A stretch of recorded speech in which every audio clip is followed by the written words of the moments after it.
Bonsoir mes amis Facebook, les copains, les copines, la famille. Alors, aujourd'hui, je voulais absolument vous parler du poivre de Guinée, le poivre long. Alors, le poivre de Guinée, que je vous montre. Regardez bien. Poivre de Guinée. Vous avez vu? Donc, il y a beaucoup d'amis qui connaissent, hein, qui me disent, ah, mon isaka et moi, mais moi, pas qu'à servir ça. Eh bien, maman, servi. On a le poivre de Guinée. Moi, j'ai le, comment dirais-je encore, aussi le poivre long, parce qu'il y a toute une variété de poivre long. Il y a beaucoup d'amis qui connaissent déjà, mais maman, utilisez, pas mettez là, et puis, voilà encore, vous avez le poivre de Guinée. Vous avez vu? D'accord, donc on a toute une variété de poivre de Guinée. Mais, je vais vous donner les vertus pour savoir que nous avons toute une richesse. Et il faut dire que, bon, avant de vous dire que c'est une richesse, on n'en trouve pas beaucoup en Martinique, hein, mais il y en a quand même. Le poivre de Guinée, ça fait plus de 45 ans que je l'utilise. J'ai appris à l'utiliser à l'hôpital Necker. Mon fils était hospitalisé et c'est un médecin qui m'avait expliqué les vertus du poivre de Guinée, mais il m'avait quand même demandé d'enlever mon fils discrètement de l'hôpital parce qu'il allait quand même ressortir avec d'autres maladies. Bon, alors je vais vous parler des vertus du poivre de Guinée. Le poivre de Guinée, c'est aussi très bon pour les vers intestinaux, les vers, les problèmes de peau, la lèpre, la rougeole. Il y a aussi des vertus aphrodisiaques. On m'a pas dit ça. Bon, aphrodisiaque et stimulante. Diurétique, c'est un digestif. Aussi pour les voies respiratoires, les bronchites chroniques, constipation, paralysie, diarrhée, choléra, paludisme, les infections respiratoires, je l'ai déjà dit, les maux d'estomac, les bronchites, maladie de la rate, la toux et les tumeurs. Alors, je vais vous donner un peu de lecture. Elle est employée en médecine. Bon, le poivre de Guinée. Copine, regarde bien ce que je fais avec. Écoute bien les vertus. C'est pour toi. Elle est employée en médecine traditionnelle pour traiter les différentes maladies. En médecine traditionnelle. Il y a des gens qui partent dans les pays étrangers pour aller se faire soigner. On vous soigne avec ça. Bon. Les constituants isolés à partir du poivre de long sont par exemple la pipérine, la piperlongumine, la sylvatine, etc. dans le poivre de Guinée. Le secret du poivre long, qu'on appelle aussi poivre de Guinée, se trouverait dans un de ses constituants, la piperlongumine. Celle-ci a démontré son activité contre les différents cancers. Les cancers comme la prostate, le sein, poumon, côlon, lymphome, leucémie, tumeur du cerveau et cancer de l'estomac, qui veut dire toute tumeur contre les tumeurs en général. Et je me rappelle, pendant que j'étais en France, je ne savais pas ce qui s'était passé, mais j'avais bu quelque chose et j'ai été très malade. On m'avait fait faire une composition, une préparation avec le poivre de Guinée, mais comme je ne connaissais pas vraiment, j'avais un doute. J'étais malade, j'ai quand même essayé, si je vous dis que j'avais rendu tellement de choses que je n'y comprenais rien. Donc, elle est devenue ma copine depuis 45 ans.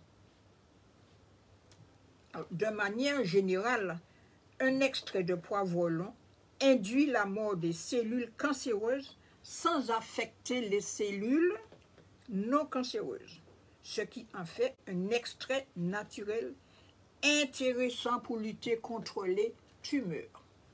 Bon, on n'ira pas trop loin. Donc, avec mon poivre de Guinée, je l'utilise aussi comme encens. On peut faire toutes sortes de choses avec ce poivre-là. Je fais aussi, j'avais une petite cuillère qui a disparu. Voilà. Aussi, je fais aussi en poudre. Vous voyez? Je fais aussi en poudre que j'utilise dans mon café. Vous avez vu? En poudre que j'utilise dans mon café. Donc, on peut aussi se baigner avec. Baigner et puis brailler contre la grippe, contre toutes les maladies. C'est une richesse naturelle. Voilà. Donc, alors, on parle de maladies nosocomiales. Les maladies nosocomiales, c'est quoi? Le plus souvent, je dirais des infections.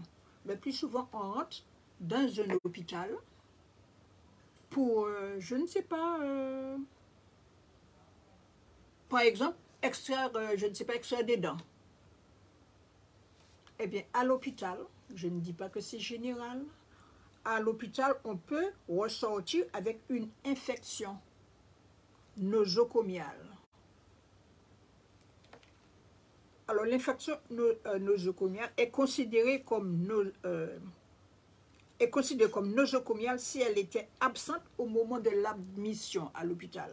Si vous entrez tranquille en l'aide des pieds, 2 jours après, vous tombez malade, l'hôpital, et ça arrive souvent, c'est arrivé souvent pendant le Covid, on arrive, bon ben voilà, je ne sais pas, je rentre pour attraper Covid ou attraper toute maladie. Et puis des fois aussi, bon ben, les parents répondent dans 6 planches. C'est arrivé pendant longtemps dans nos hôpitaux ici. Bon, on ne va pas dire rien. Alors, on envisage cette possibilité lorsque l'infection se déclare 48 heures après l'admission à l'hôpital. 48 heures, tu rentres tranquillement, bon, mais de toute façon, j'ai mes projets, bon, je vais juste pour quelques examens. Quelques examens, eh bien, adieu projet. Parce que si ça t'arrive de tomber sur cette infection, après là, tu es bien embêté.